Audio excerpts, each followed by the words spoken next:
Shark encounters happen more often than you'd expect. But what would you do if you came face to face with the open jaws of a hungry shark, just inches away? Some people have faced that fear and didn't make it.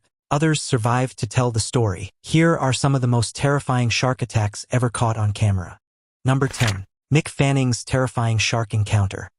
On the 19th of July, 2015, a live broadcast of the finals of a surfing competition in South Africa turned into a live horror movie with an attack on one of the competitors. Mick Fanning, an Australian surfer, may have started his day with high hopes of winning the competition, but his day quickly turned into a race for survival as he became the food interest of a shark. Just 2 minutes into the finals at Jeffreys Bay, South Africa, as the cameras started rolling, Fanning was on his surfboard along with fellow finalist and competitor Julian Wilson, waiting for a wave when a large shadow appeared behind him. Within seconds, a great white shark approached the Australian surfer, who later reported feeling something tugging on his surf leash. Fanning turned to see the shark's fin and immediately began thrashing and punching to defend himself while attempting to put his surfboard between himself and the predator. Wilson, after noticing what was happening, also paddled toward Fanning to help. When the crowd saw how serious the situation was, a response team was quickly sent out to retrieve Fanning and Wilson, who were still in the water, and the shark was scared away. Remarkably, both Fanning and Wilson escaped physically unharmed, though the shark had bitten through Fanning's leash. The competition was immediately cancelled, with Fanning and Wilson agreeing to split the prize money. Over the years, the attack has become one of the most publicly witnessed shark encounters in history and significantly impacted Fanning, who took a brief hiatus from competitive surfing. The World Surf League subsequently enhanced its safety protocols, implementing drone surveillance and increasing water patrol personnel at competitions. Shortly after the attack, Fanning disclosed in an interview that he was just lucky to be alive and that he did not believe it was his time yet. The next week, Fanning later returned to surfing professionally, but has spoken openly about the psychological impact of the attack and his heightened awareness in the water. On the other hand, Wilson was more emotional about the attack, stating in a tear-filled interview that he was just happy to be alive. While the reactions of both surfers are a stark contrast to one another, the long-term effects are nothing anyone would wish to experience. Number 9. Diver's terrifying cage encounter with a great white. If you think Rick and his passengers were a bit reckless reeling in a shark that was caught by their hook onto the boat, then you're in for a treat. This team of explorers from America had the experience of a lifetime during their trip to South Africa. On the 30th of June 2015, a group of divers on a shark cage diving trip in Mossel Bay, South Africa, met a live great white shark in its territory. As the most famous breed and type of shark, the great white is famous for good reason. To begin with, it is the most carnivorous type of shark, with adult sharks growing up to 20 feet and weighing up to 2,000 pounds. But that is not the only reason why it stands out among its peers. With a bite force of 4,000 pounds of force per square inch, this fish can literally tear anyone to bits without much effort. This was probably the thought going through the minds of these divers as an 11-foot great white shark sprung up on them out of the blue as they were shark diving. According to Ray, the diver in the cage, when the shark attacked, the fish relentlessly tried to bite its way through the metal bars of the cage. Thankfully, the bars of the shark cage were sturdier than they could have imagined, as they withstood the enormous bite force of the shark, despite its many attempts. After several futile efforts, along with the screams of Ray's friend above, the shark swam away, but not without making a statement. After Ray resurfaced, the shark cage was examined, and they discovered that the round buoy attached to the side of the cage was literally bent in half. Some of the lining on the outer bars were bitten through as well, showing just how determined the shark was to get to its prey. Although no one was harmed during the attack, Ray and other people nearby would remember that day for the rest of their lives as the day they had a real-life Jaws experience. Number 8. Heather Boswell's life-changing shark attack.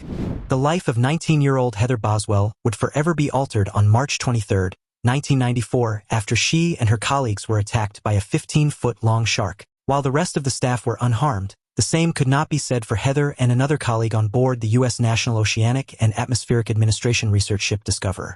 Heather was on a 6-month work term when the ship stopped around 300 miles east of Easter Island. In a bid to relax and cool off, 9 of the crew members decided to go for a swim in the open water. With one person watching over the crew from the ship deck and another 3 crew members in a rigid inflatable boat, they all thought they were safe until disaster struck. The crew had been in the water for more than an hour when the shark stealthily appeared and someone yelled, "Shark!" Initially thinking it was a joke, the crew, including Heather, laughed it off. Seaman Phil Buffington was the first person to be attacked as the shark grabbed him by the right thigh. Buffington hit the shark on the head as it attacked him, and almost at the same time, a second warning came up. The shark let go after attacking Buffington and then headed towards Heather. By the time the second warning came, the crew on the boat had begun to pick up the crew members in the water. They saw the shark submerge itself in the water behind Heather and then grab her by the ankle. The boat crew tried reaching out for Heather with a stick, but it was too late as the shark grabbed her once again on the right thigh and pulled her under the water. Heather fought the shark's hold on her leg and managed to break free. She reached for the broom handle the boat crew held out for her, only for the shark to make a comeback, this time going for her left thigh. It pulled her underwater once again and threw her back up close to the boat, and her colleagues grabbed her arms. For a brief moment, the crew were engaged in a tug-of-war with the shark over Heather before they pulled her onto the boat successfully. In the interview after she was rescued, Heather said she felt a pop when she was pulled onto the boat. While she prayed it was just her leg dislocating, Heather discovered the pop was actually the sound of her leg being bitten off by the shark. The shark in question was killed moments after by another crew member who fired repeatedly at it when he heard the announcement. Although Heather was initially unresponsive when she was pulled out of the water, she eventually came to, but to a reality that she had lost her leg forever. Buffington, on the other hand, got away only with deep gashes and no loss to any part of his body. Years after the attack, nothing much has changed as sharks still continue to see humans as prey. But that day would remain an unforgettable one for Heather. Number 7. Tragic shark attack claims young surfer Elio Cainstry in Reunion. The residents of Reunion Island, a French territory in the Indian Ocean, would remember April 12th as a horrible day. It was the day Elio Cainstry was attacked and killed by a shark during a surfing activity. At approximately 9 in the morning, Cainstry, a 13-year-old surfing prodigy, set out paddling with his friends at the Buchan Kennet Beach on the island. During a coaching session, Cainstry along with 7 other young surfers were out in the water when a bull shark suddenly appeared. The shark attacked Cainstry, biting and flinging him around in the water as he thrashed in front of helpless friends and locals. The situation caused an uproar and a boat was quickly sent out to the water where he was dragged down. When Cainstry was retrieved from the water moments later, the boy had suffered serious injuries to his right arm, his right leg, and his abdomen. Sadly, he was pronounced dead shortly after being brought ashore despite attempts from emergency services that responded swiftly. Those who were present during the attack were treated for trauma after the incident. Following the attack on Cainstry, reports surfaced on the number of shark attacks that had happened over the years on the island. The need for safety regulations in the area needed to be enforced, especially when the public discovered that there had been 16 shark attacks on the island in the past 4 years, of which 7 had been fatal. The most recent attack had been 2 months earlier, and it had caused the death of a 22-year-old girl who had been attacked while swimming. In the aftermath of the recent attack, the authorities of the island strengthened the safety practices by enforcing beach closures and expanding the shark culling program. Because of Canestry's death, anti-shark nets were installed at popular beaches to prevent people from swimming and getting attacked. In an Instagram post made recently, several people paid tribute to the late young surfer, with professional surfer Jeremy Flores calling him one of the best and upcoming surfers. Number 6. The worst shark attack in history. Do you know what's worse than a shark attack? Knowing that no one is coming to help you as you see sharks circling you. This was the fate of the crew members of the USS Indianapolis after the ship sank. Known as the worst shark attack in history, the men of the sunken ship were basically sitting ducks for the sharks as they prayed for rescue. On July 30th, 1945, the USS Indianapolis, a heavy cruiser of the United States Navy, was torpedoed by a Japanese submarine in the Philippine Sea. The ship had just completed a top-secret mission delivering parts of the atomic bomb, Little Boy, to the island of Tinian. Shortly after midnight, 2 torpedoes struck the vessel, causing it to sink in just 12 minutes. Of the 1,195 crewmen on board, about 900 men survived the initial sinking, left floating in open water without lifeboats or enough food and water. In the darkness of the open ocean, the survivors quickly realized just how alone they were. Groups of sailors clung together in small clusters, hoping that staying close might increase their chances of survival. The night was filled with the sounds of waves, exhausted men calling out to each other, and the distant splashes of movement beneath the water. Some survivors reported seeing fins cutting through the surface as sharks began to circle the helpless sailors. Fear spread rapidly through the groups as they understood that rescue might take far longer than anyone could endure. What followed after that is seen as one of the worst naval disasters in U.S. history. The survivors were left exposed to the elements: burning sun, dehydration, saltwater poisoning, and most notoriously, relentless shark attacks. The ocean around them became a hunting ground for oceanic white-tip sharks, which fed on the dead and the dying. Over 4 terrifying days, several of the survivors were killed by shark attacks or succumbed to exposure. By the time help arrived on August 2nd, only 316 men were pulled from the water alive. But while the causes of death for the victims were numerous, about 150 men were victims of shark attacks after the ship crashed. Now it's time for today's topic. Panic spread along the shoreline of Cable Beach in Broome, Western Australia, when swimmers suddenly began shouting and rushing from the water. Moments earlier, tourist Emily Carter had been waiting just meters from shore when a massive great white shark surged through the shallow surf. Witness Liam Bennett said the shark's head alone looked wider than a surfboard as it lunged beside her, sending water exploding into the air. Lifeguards sounded alarms while stunned beachgoers watched the predator circle briefly before disappearing back into deeper water. Carter escaped with injuries but survived, though the terrifying encounter left the beach closed for days. Marine biologist Dr. Andrew Fox later warned the unusually large shark was far closer to shore than expected. Number 5. Captain Rick's reckless shark decision ends in painful bite. What started out as an ordinary day with great weather turned horribly wrong when a captain and his crew made bad decisions involving a shark. On July 30, 2019, Rick Kaiton, a charter boat captain, took some customers out to sea in North Carolina for a fishing expedition.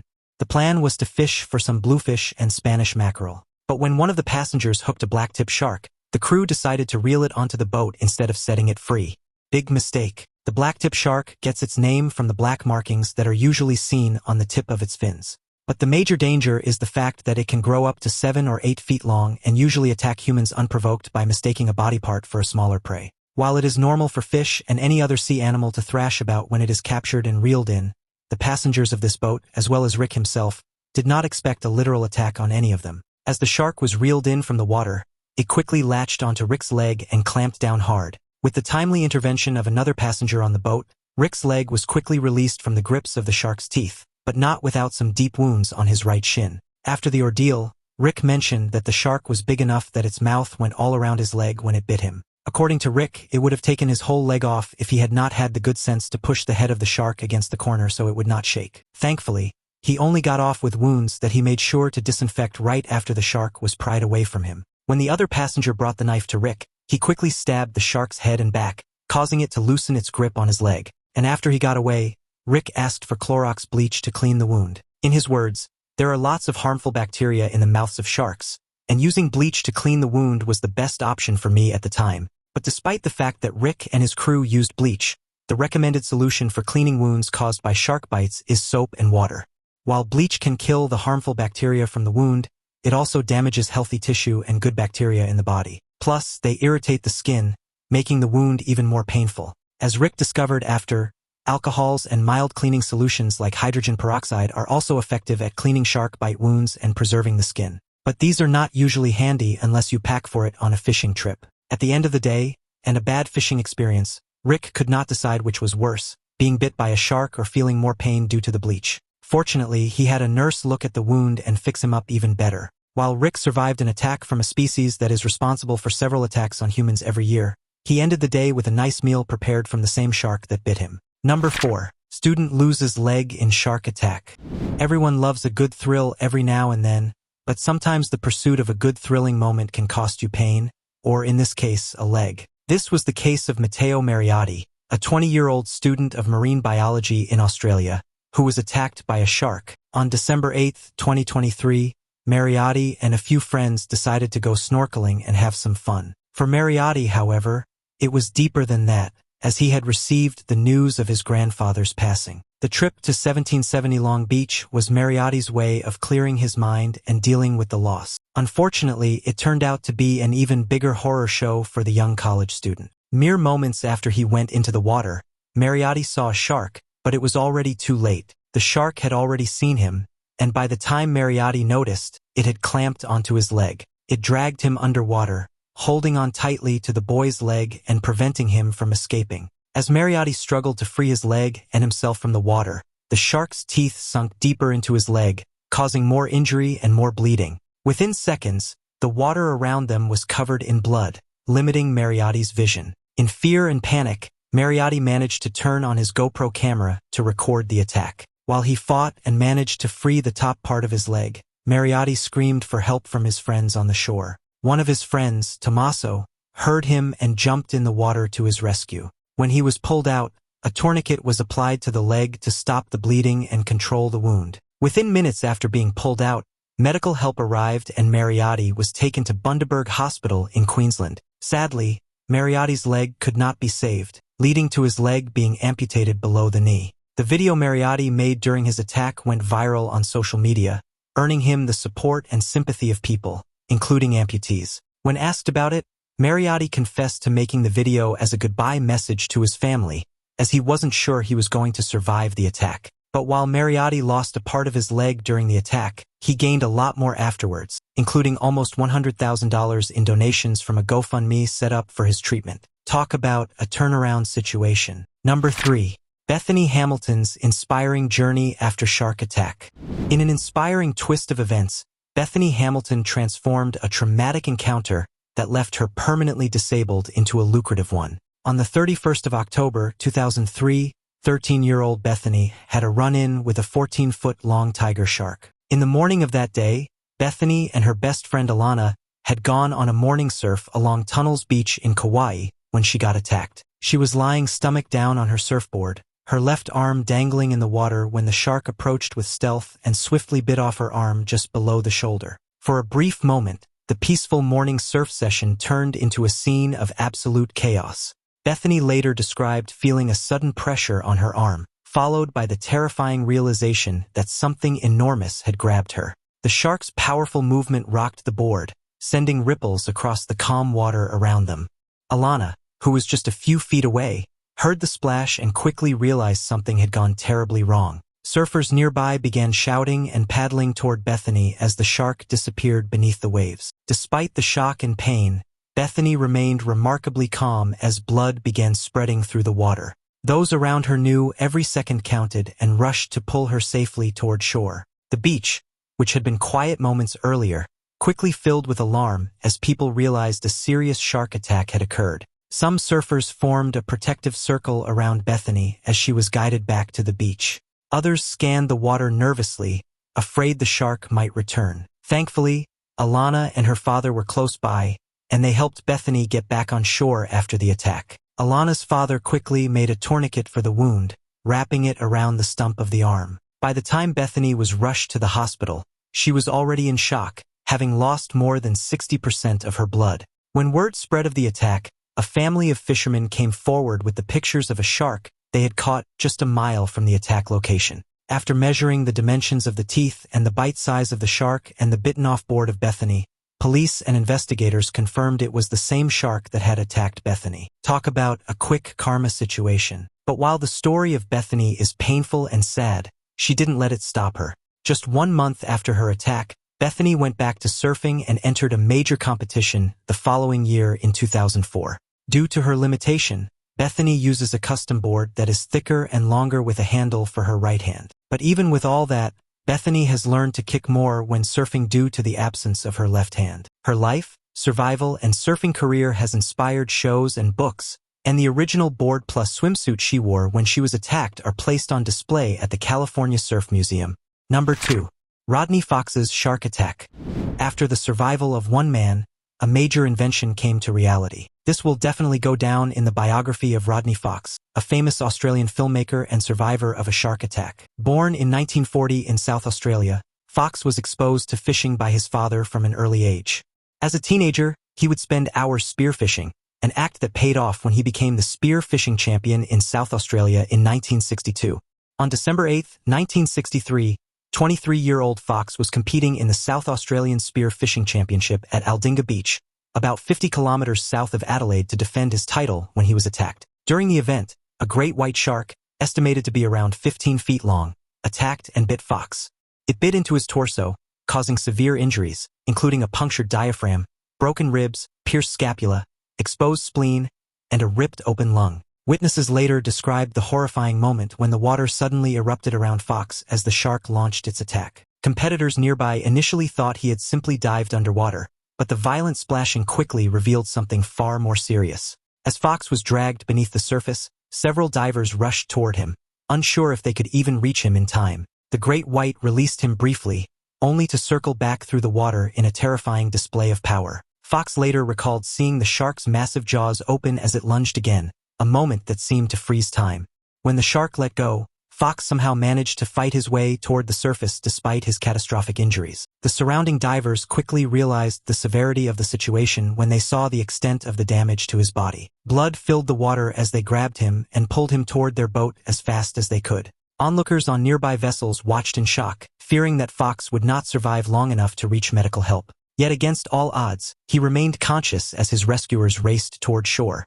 No one would have expected Fox to survive the injuries he sustained because his suit had to stay on to keep his internal organs from spilling out. Despite the life-threatening injuries, Fox managed to surface and was rescued by fellow competitors and rushed to the hospital. He underwent extensive medical treatment, requiring 462 stitches. Remarkably, a piece of the shark's tooth remains embedded in his wrist to this day. Following his recovery, Fox became a pioneer in shark research and conservation. He designed the first underwater observation cage for diving with great white sharks and founded Rodney Fox shark expeditions years after his attack. And Fox has remained a significant figure. His work has significantly contributed to the understanding and preservation of these apex predators, as he has been involved in the production of over 200 movies about sharks. While he is still known as one of the miraculous survivors of shark attacks, Fox has certainly made a name for himself in the shark world. Number 1. Stephen Robbles survives shark attack. They say animals usually attack when they feel threatened, when they are hungry, or just to defend themselves. Unfortunately for Stephen Robbles, a 50-year-old experienced swimmer from Loma, California, he became the scapegoat to the temper of a shark trying to evade capture. On July 5, 2014, Robbles was attacked by a juvenile great white shark while swimming near Manhattan Beach. The shark had been hooked by a fisherman on the pier and was agitated after struggling on the line for about 40 minutes. Unknown to Robbles and about 14 other swimmers in the vicinity, they were in harm's way at the moment. As Robbles swam by, he found himself in the shark's line of sight. Provoked by the hook in its mouth and the struggle it had been through, the 7-foot animal lunged at him, biting the right side of his chest. Witnesses later described the terrifying moment when the water around Robbles suddenly exploded with movement. Swimmers nearby initially thought someone had simply dived underwater, but the splashing quickly turned frantic. People on the pier began shouting warnings as they realized a shark was thrashing in the shallow water. Some beachgoers froze in shock while others rushed toward the shoreline, unsure of how to help. The fisherman who had originally hooked the shark reportedly tried to reel in the line to pull the animal away from the swimmers. Meanwhile, Robbles struggled in the water as the shark clamped onto him, its powerful body twisting violently. The scene created panic among the swimmers, many of whom began scrambling toward shore as fast as they could. Lifeguards on duty quickly grabbed rescue equipment and sprinted down the beach to reach the scene. A paddleboarder who had been nearby courageously moved toward Robbles, ready to pull him from the water if necessary. From the beach, onlookers could see blood in the water and feared the situation might become far worse. Robbles managed to pry the shark off and was assisted to shore by fellow swimmers and a paddleboarder. Robbles sustained a single bite wound on his right ribcage and injuries to his right hand, including a nicked artery and loss of sensation in his thumb. He was treated at Harbor UCLA Medical Center and released the following day. The incident led to a temporary closure of a mile-long stretch of the beach and a suspension of fishing from the Manhattan Beach Pier until July 8. Authorities noted that while the fisherman was targeting bat rays, not sharks, the presence of the hooked shark in a popular swimming area raised safety concerns.